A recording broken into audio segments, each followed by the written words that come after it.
नमस्कार दोस्तों, mindset motivation channel में आपका स्वागत है। आज हम एक ऐसी कहानी सुनेंगे जो हमें जिंदगी को समझने में मदद करेगी।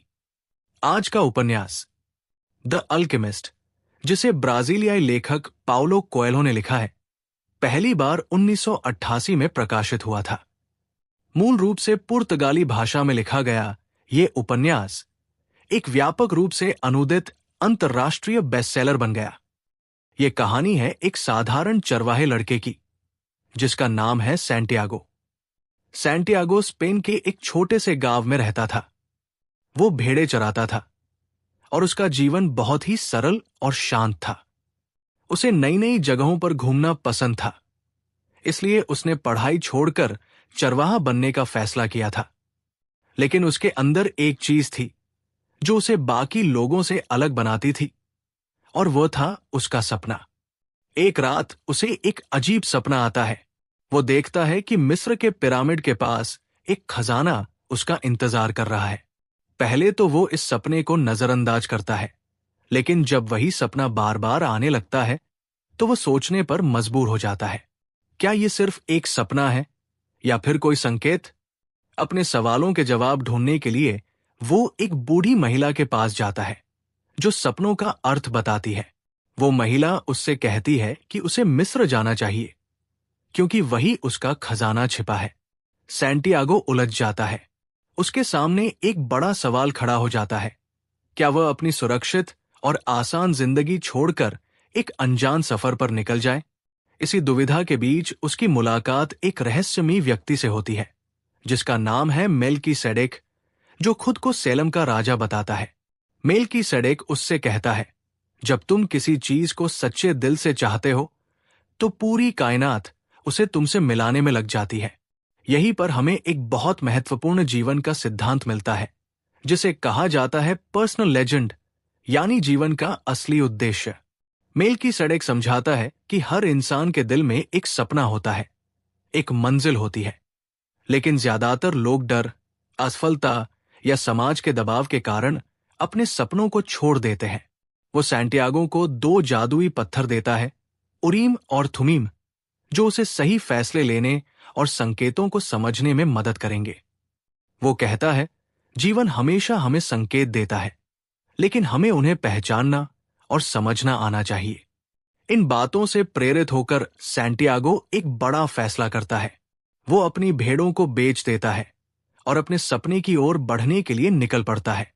उसका दिल उत्साह से भरा होता है, लेकिन उसे ये नहीं पता होता कि आगे का रास्ता आसान नहीं होगा। जैसे ही वो अपने सफर की शुरुआत करता है, उसके साथ एक ऐसी घटना होती है जो उसकी हिम्मत और विश्वास की पहली बड़ी परीक्षा बन जाती है। क्या सैंटियागो अपने सपने पर विश्वास बनाए रखेगा या पहली ही मुश्किल उसे हार मानने पर मजबूर कर देगी? देखते रहिए। अब तक हमने देखा कि सैंटियागो अपने सपने को पूरा करने के लिए सफर पर निकल पड़ता है, लेकिन जैसे ही वो एक नए शहर टैंजियर पहुंचता है, उसके साथ एक बड़ी घटना हो जाती है। एक अजनबी व्यक्ति उससे दोस्ती करता है और थोड़ी ही देर में उसका सारा पैसा लेकर भाग जाता है। अचानक सैंटियागो खुद को एक अनजान देश में अकेला और असहाय पाता है। उसके पास न पैसे होते हैं, न कोई पहचान और न ही कोई सहारा। उस पल उसके मन में एक सवाल आता है, क्या ये सब एक गलती थी? क्या उसे अपने सपने का पीछा नहीं करना चाहिए था? लेकिन यही वो मोड़ होता है जहां सैंटियागो एक बहुत बड़ी बात सीखता है। या तो वो खुद को एक पीड़ित मान सकता था, या फिर एक साहसी इंसान जो अपनी कहानी खुद लिखता है। वो हार नहीं मानता। वो एक क्रिस्टल की दुकान पर काम करने लगता है। शुरुआत में काम बहुत कठिन लगता है, लेकिन धीरे धीरे वो अपने विचारों से दुकान को बेहतर बनाता है। वो नए तरीके अपनाता है जिससे दुकान की बिक्री बढ़ जाती है। क्रिस्टल व्यापारी उससे प्रभावित होता है, लेकिन अंदर ही अंदर वो बदलाव से डरता है।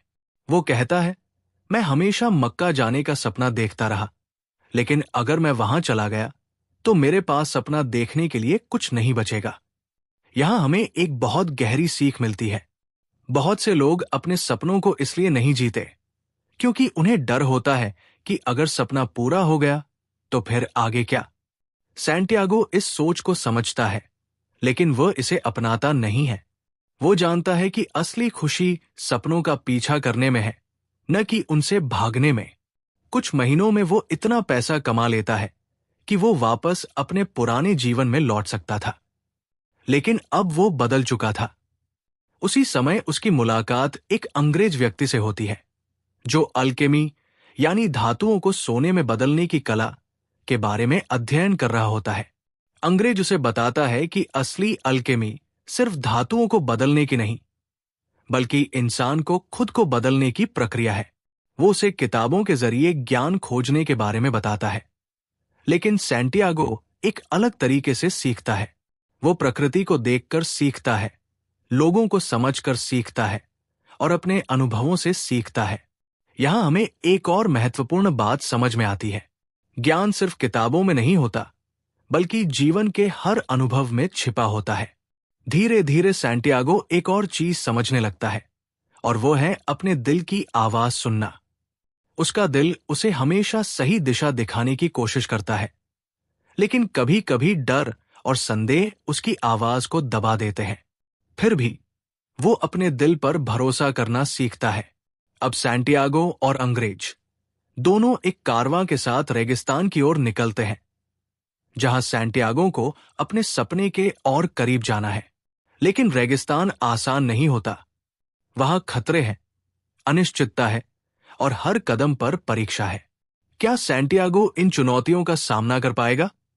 क्या वो अपने दिल की आवाज पर भरोसा बनाए रखेगा? अब तक हमने देखा कि सैंटियागो अब एक कारवां के साथ विशाल रेगिस्तान की ओर बढ़ रहा है। उसका सपना अब पहले से ज्यादा करीब है, लेकिन रास्ता अब और भी कठिन और रहस्यमयी हो गया है। रेगिस्तान बाहर से शांत दिखाई देता है, लेकिन उसके अंदर अनगिनत कहानियां और परीक्षाएं छिपी होती है। यहां हर कदम सोच समझ कर रखना पड़ता है।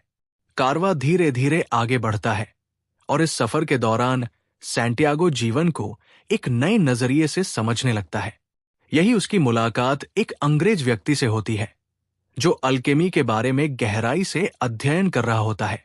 वो हमेशा किताबों में डूबा रहता है और फिलोसोफर स्टोन और एलिक्सर ऑफ लाइफ जैसी रहस्यमयी चीजों के बारे में बात करता है। वो सैंटियागो को समझाता है कि अल्केमी का मतलब है साधारण चीजों को कीमती चीजों में बदलना, लेकिन उसका तरीका सिर्फ किताबों और सिद्धांतों तक सीमित होता है। सैंटियागो ध्यान से उसकी बातें सुनता है, लेकिन वो महसूस करता है कि असली सीख सिर्फ पढ़ने से नहीं मिलती। वो अपने आसपास की दुनिया को देखकर, प्रकृति को समझकर और अपने अनुभवों से सीख रहा होता है। धीरे धीरे सैंटियागो ये समझने लगता है कि जीवन खुद एक किताब है और हर अनुभव एक सीख है। कारवां आगे बढ़ता है और एक ओएसिस पर पहुंचता है। यहां सैंटियागो की मुलाकात फातिमा से होती है।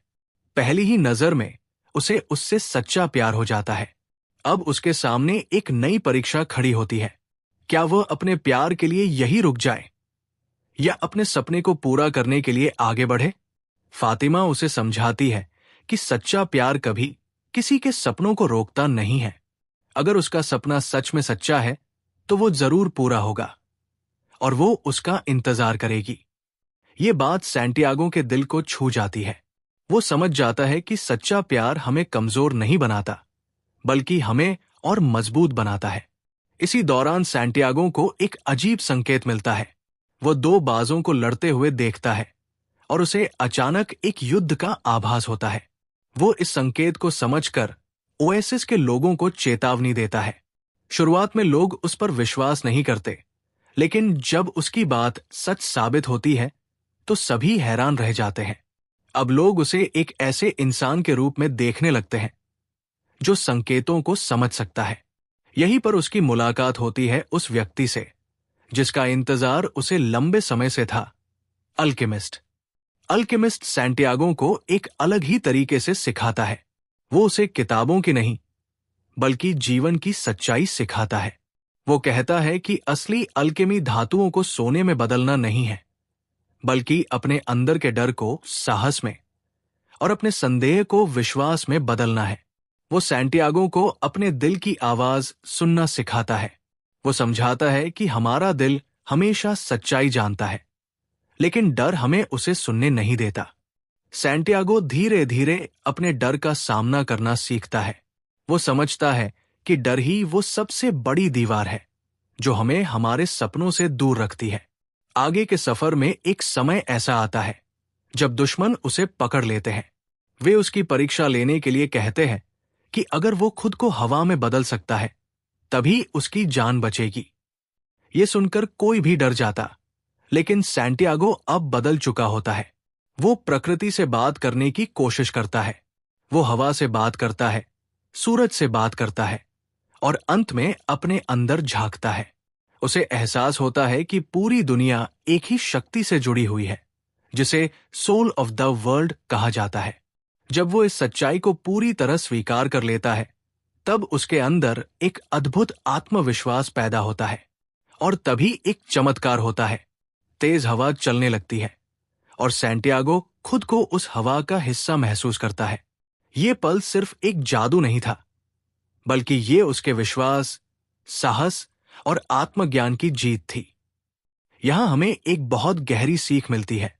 जब हम अपने डर से ऊपर उठते हैं, अपने दिल की आवाज पर भरोसा करते हैं और पूरी सच्चाई से अपने सपनों का पीछा करते हैं, तब असंभव भी संभव बन जाता है। अब सैंटियागो अपने सपने के बिल्कुल करीब है। पिरामिड अब ज्यादा दूर नहीं है। लेकिन क्या यह सफर यही खत्म हो जाएगा, या अभी भी उसके लिए कोई आखिरी परीक्षा बाकी है?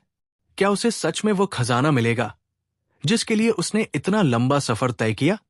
जानने के लिए देखते रहें। आप ब्राजीलिया लेखक पाउलो कोएल्हो के उपन्यास द अल्केमिस्ट का सारांश देख रहे हैं, जो पहली बार 1988 में प्रकाशित हुआ था और अब तक सबसे ज्यादा बिकने वाली किताबों में से एक है। हमने देखा, अब तक के सफर में सैंटियागो ने बहुत कुछ खोया, बहुत कुछ सीखा और खुद को पूरी तरह बदल लिया। अब वो आखिरकार मिस्र के पिरामिड के पास पहुंच चुका है। उसका दिल तेजी से धड़क रहा होता है। वो सोचता है यही वो जगह है जहां उसका खजाना छिपा हुआ है। वो खुदाई शुरू करता है, पूरी उम्मीद और विश्वास के साथ। लेकिन तभी कुछ लोग वहां आ जाते हैं और उसे पकड़ लेते हैं। वे उससे उसका सारा सामान छीन लेते हैं और उससे पूछते हैं कि वह यहां क्या कर रहा है। सैंटियागो उन्हें अपने खजाने के बारे में बताता है। ये सुनकर वे उसका मजाक उड़ाते हैं। उनमें से एक आदमी हंसते हुए कहता है, मैंने भी एक बार सपना देखा था कि स्पेन के एक पुराने चर्च में एक पेड़ के नीचे खजाना छिपा है, लेकिन मैं इतना मूर्ख नहीं हूं कि उस सपने के पीछे पूरी दुनिया घूमता फिरूं। यह सुनकर सैंटियागो एकदम चौंक जाता है, क्योंकि वो जगह वही थी जहां से उसकी यात्रा शुरू हुई थी। उसी पुराने चर्च के पास जहां वह अपनी भेड़ों के साथ रहता था। उसी पल उसे एक गहरी सच्चाई का एहसास होता है। जिस खजाने को वो पूरी दुनिया में ढूंढ रहा था, वो तो शुरू से ही उसके पास था। लेकिन अगर वो इस सफर पर नहीं निकलता, तो शायद वो कभी इस सच्चाई को समझ नहीं पाता। सैंटियागो वापस पेन लौटता है, उसी पुराने चर्च के पास जाता है और वहां खुदाई करता है। इस बार उसे सच में खजाना मिल जाता है, सोने के सिक्के, कीमती पत्थर और अनगिनत दौलत। लेकिन इस बार वो सिर्फ खुश नहीं होता, बल्कि संतुष्ट होता है, क्योंकि अब उसे समझ आ चुका होता है कि असली खजाना सिर्फ सोना या पैसा नहीं था, बल्कि वो सफर था जिसने उसे इतना मजबूत, समझदार और आत्मविश्वासी बना दिया। दोस्तों, यही इस कहानी की सबसे बड़ी सीख है। हम सबके अंदर एक सपना होता है, एक मंजिल होती है जिसे हमें पाना है, लेकिन अक्सर हम डर जाते हैं।